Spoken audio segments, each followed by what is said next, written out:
ছেলেকে দেয়া একজন আদর্শ বাবার কিছু উপদেশ চলুন শেয়ার করি আপনাদের সাথে। নাম্বার 1, জুতো সেলাই বা রং করতে চাইলে মেরামতকারীর দোকানের সামনে পা বাড়িয়ে দিও না, বরং জুতোটা খুলে নিজে একবার মুছে দিও।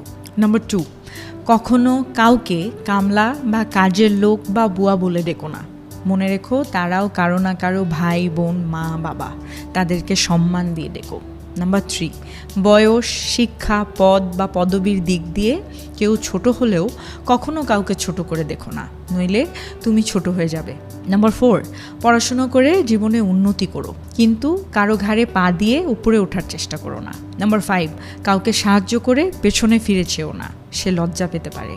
নাম্বার 6, সব সময় পাওয়ার চেয়ে দেওয়ার চেষ্টা করো বেশি, মনে রেখো প্রদানকারীর হাত সর্বদা উপরেই থাকে। নাম্বার 7, এমন কিছু করো না যার জন্য তোমার এবং তোমার পরিবারের উপরে আঙ্গুল উঠাতে পারে কেউ।